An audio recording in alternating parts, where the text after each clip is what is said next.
Hi, this is History with Andrew Allen, and this is my series, The Emergence of Europe, the Fall of the Roman Empire, the Rise of the Franks, and the Creation of Charlemagne's Empire. Today is episode 17, A Prince Marries a Nun. Before I forget, I include the names of the people I talk about and my sources in the description.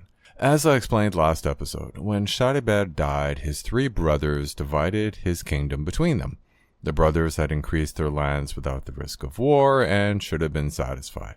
Well, Sigibert and Guntram were satisfied, but Chilperic made another attempt to take part of Sigibert's lands. It failed, but he did manage to marry Brunhild's older sister Galswintha, thus raising his status. Unfortunately, the marriage did not go well. Chilperic had agreed to end his relationship with his concubine Fredegund, but apparently didn't. When Galswintha found out, she reacted badly. Then she was murdered by someone in the royal bedchamber. Instead of grieving, Chilperic married Fredegund. It is doubtful that Sigibert or Guntram were bothered that Chilperic's wife had been murdered, but they wanted Galswintha's lands, so they invaded. The war lasted for years, but eventually most of Chilperic's nobles deserted him. Chilperic was on the verge of losing his entire kingdom when Sigibert was assassinated. The reversal of fortune cannot be overstated. Chilperic's kingdom had not only been saved, but Sigibert's kingdom was vulnerable since his heir was a child. Meanwhile, Brunhild was in Paris with her children, waiting for Sigibert to return. Unknown to her, the Neustrian nobles who had surrendered to Sigibert were rushing to prove their loyalty to Chilperic, accompanied by a few Austrasian nobles. Suddenly, Brunhild learned of Sigibert's death. The couple had worked well together, so she was probably fond of her husband, although it is doubtful that love was involved. However, the survival of the heir Childebert was crucial. The obvious decision would have been to ride fast for Austrasia, but she probably realized that they would move too slowly and be captured by Chilperic's men, who would immediately kill Childebert. Instead, he was smuggled out of the city, as were her daughters. Brunhild remained in Paris as if she wanted to distract Chilperic long enough for her children to escape. The girls were soon found and Brunhild was captured, so they would be placed in convents, separate convents. Admittedly, his men failed to find Childebert, but what did Chilperic have to fear from a 5-year-old? Honestly, nothing. However, Sigibert's leading nobles had little interest in bending the knee to Chilperic. While there may have been a small amount of pride involved, the driving factor was probably a determination to preserve their status and lands. Chilperic would need to reward his followers with land, which would be taken from Austrasian nobles. So, a large group of Austrasian nobles, led by Duke Wolf and Count Gogo, arranged for Childebert to be named king. In fact, the new situation benefited some of them, since Gogo became the regent. Meanwhile, Brunhild was adjusting to her new life as a nun, where she spent her days praying, reading religious texts, copying religious texts, and embroidering. Anyway, there were now only 2 brothers left. Not exactly. Remember I mentioned that Radegund had helped Sigibert build a relationship with Constantinople? Well, the empire decided to explore other options, just in case. So Gundevald had been invited to travel from Cologne to Constantinople, where he had joined a large number of surplus princes, royal bastards, and overthrown princes who were kept in reserve by the empire in case an opportunity presented itself. Gundevald must have seemed a particularly long shot. Then, Sigibert was assassinated. What would the emperor do with this suddenly valuable Frank? Nothing, since Justin II had gone mad in 573. Actually, he may have been suffering from a brain tumor, but it appeared to be madness. His capable wife Sophia kept the palace functioning while dealing with a constantly screaming emperor who would either attack servants or try to kill himself. Aware that women ruling on their own were not welcome, she invited the commander of the imperial guard, Tiberius, to serve as co-regent. To be clear, this was a risk. Tiberius could have simply arranged for a couple of tragic accidents and become Emperor Tiberius, But he was either cautious or he respected Sophia. Still, the imperial government remained focused on internal issues, which likely explained the failure to retake Italy from the Lombards. At the very least, the empire could have eliminated the two autonomous duchies of Spoleto and Benevento, thus regaining control of all of Italy south of Rome. Following the death of Sigibert, Chilperic does not seem to have been worried about Brunhild. If he had, he would not have placed her in the same convent as his first wife, Odovera, the mother of his two oldest sons. It is doubtful that Odovera had fond feelings towards Fredegund, who had forced Guntram to place her in a convent in the first place, and probably feared that accidents would occur to her sons now that Fredegund had her own sons. Still, the sons should be safe. Merovech, the now eldest son, even commanded the Neustrian army. While Childebert was safe in Austrasia, his father's lands in Aquitaine, especially the valuable cities of Poitiers and Tours, were exposed, so Chilperic sent Merovech to capture Poitiers in the spring of 576. Instead, Merovech delayed his trip south to Poitiers to celebrate Easter in Tours, where he would have met the bishop of Tours, Gregory, who knew Brunhild. Actually, he owed her a debt since she had arranged his promotion to bishop. If not Gregory, there were nuns in the city who could have met Merovech and given him a message from Brunhild. Wait, how could Brunhild have arranged for a message to reach the son of her enemy? Well, we need to briefly discuss convents. Given the number of inconvenient wives of kings who wanted to remarry and widows and daughters of slain kings, it would be natural to conclude that most convents were simply moderately comfortable prisons. And that is how they may have been viewed by the inconvenient noble women forced into the convents. However, many residents of the convents, possibly the majority, viewed the convents as a sanctuary from an arranged marriage or domestic violence or the constant threat of rape or abduction if you had inherited wealth from a father or a husband, or simply a lifetime of drudgery for one's in-laws. Endless prayers and celibacy may not seem ideal today, but there were no other options at the time. Those nuns could maintain some contact with the outside world. Again, we have no idea who smuggled out a message, but we do know the sequence of events. While he had delayed in Tours, Merovech had not completely disobeyed his father until Easter ended and he marched his army north in the exact opposite direction of Poitiers, towards Rouen, which seems bizarre, except his mother was in Rouen, and a widowed queen. The next question is, who would dare marry Merovech and Brunhild? A nun. The answer is Bishop Praetextatus, who was considered loyal to Chilperic, which is why the convent in his district contained a large number of inconvenient noble women.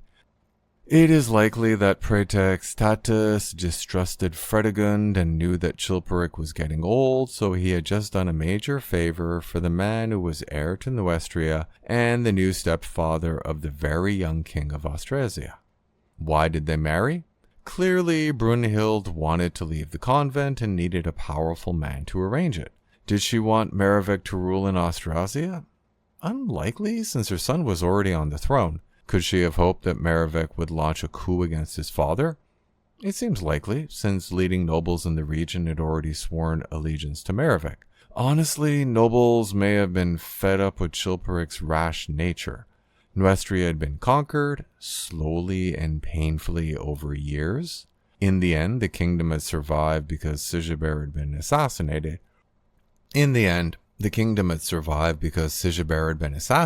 But it is doubtful that the nobles had forgotten that the kingdom had been on the edge of destruction, especially those nobles whose estates had been torched. Most people like weddings, but Merovech was supposed to seek his father's permission first. So how would Chilperic react? Merovech had an army, so Chilperic's future seemed grim.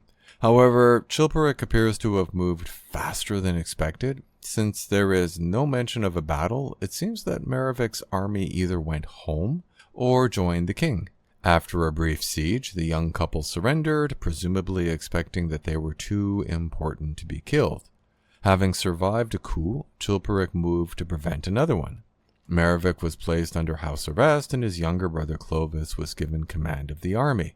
That army was sent to invade Austrasia, but Guntram decided that he would not sit by and watch Chilperic gain control of most of Frankia, so he expanded into Aquitaine, killing many Neustrian soldiers in the process. After the defeat, Merovech was first removed from the line of succession and then he received a haircut in the early fall of 576. As a member of the clergy, he could not inherit, but if he behaved himself in the monastery, he might be rewarded with a bishopric. Brunhild was given a choice: stay in Neustria to be close to her husband, now a monk, or return to Austrasia with her daughters.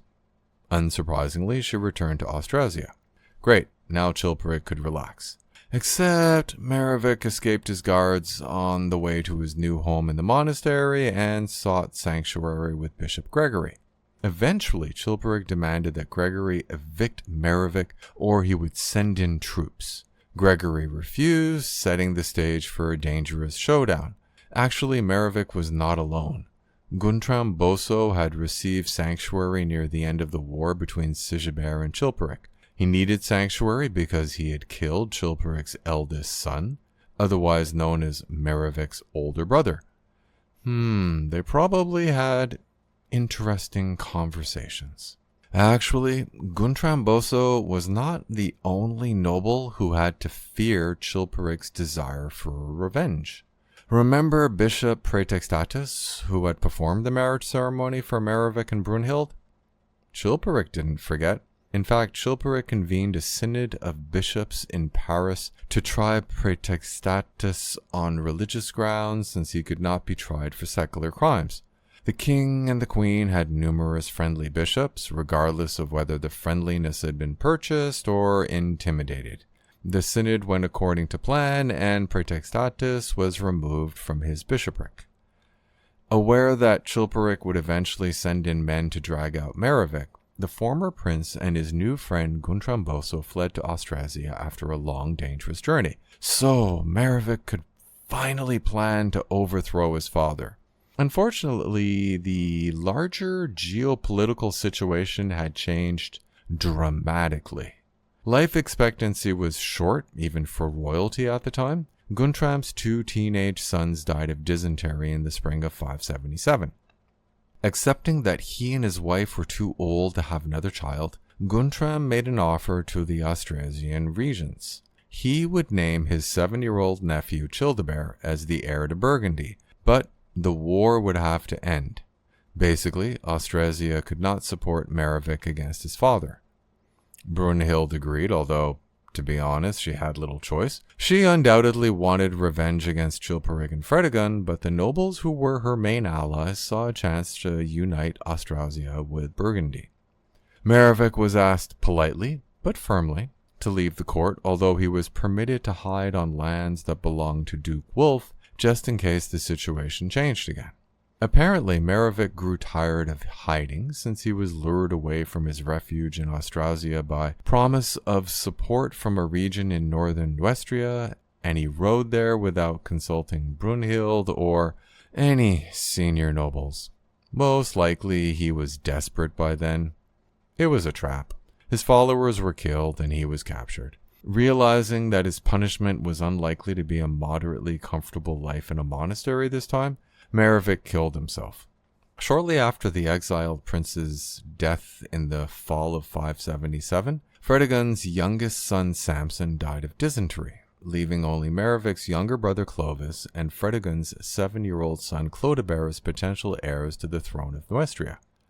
It is unknown whether Brunhild mourned Merovech. They may have consummated the marriage, but she did not become pregnant. In the end, he had enabled her to escape the convent. While she undoubtedly would have preferred that he had overthrown his father, her situation had greatly improved.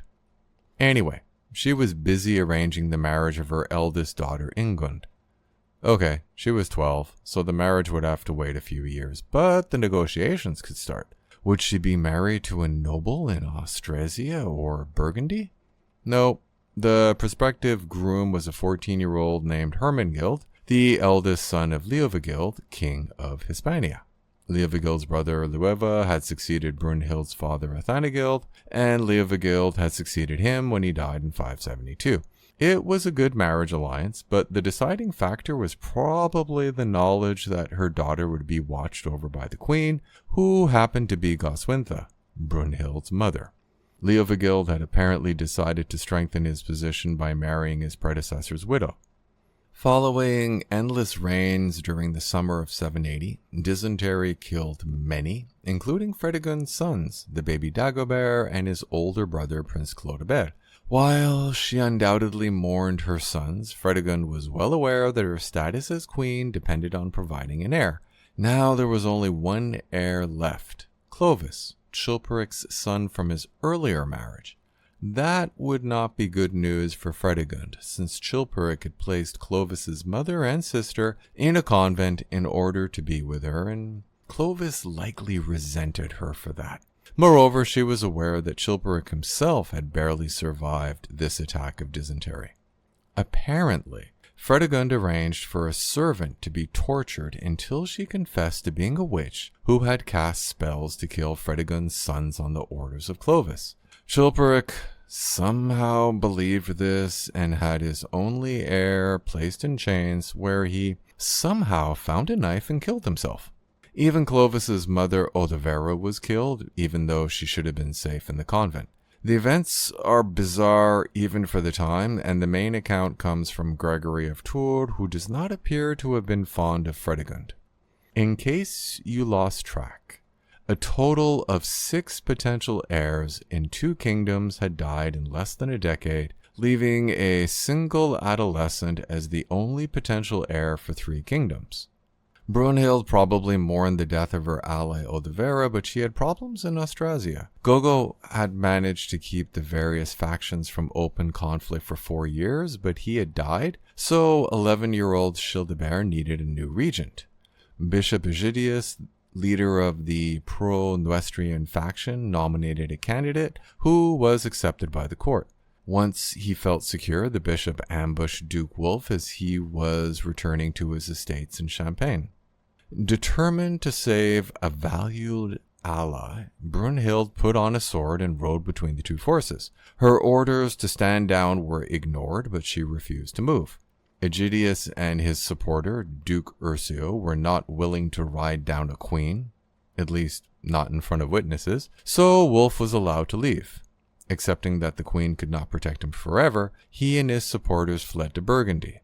So Egidius was now dominant in Austrasia. Since all of Chilperic's heirs were dead, his nobles convinced him to make a treaty with Austrasia, where he made Childebert his heir. It is doubtful that either Brunhild or Fredegund were enthusiastic, but they could not oppose the nobles of their respective kingdoms, especially since there was no other option. Meeting with Egidius in 581, Chilperic signed the Nogent agreement that made Childebert his heir, asking only that he be left to enjoy his possessions in peace. Alliance between Neustria and Austrasia was bad news for Guntram, since the 2 kingdoms could invade him together. To sum up, the assassination of Sigibert had saved Chilperic and his kingdom.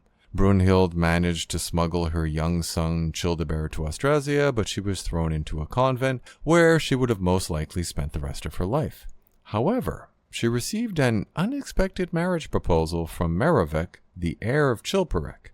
Eager to escape the convent, Brunhild agreed, but Merovech's revolt against his father collapsed surprisingly easily. When Guntram's 2 sons died of dysentery, he made Childebert his heir. So a 7-year-old was the heir to 2 kingdoms. Well, at least Chilperic had an abundance of sons.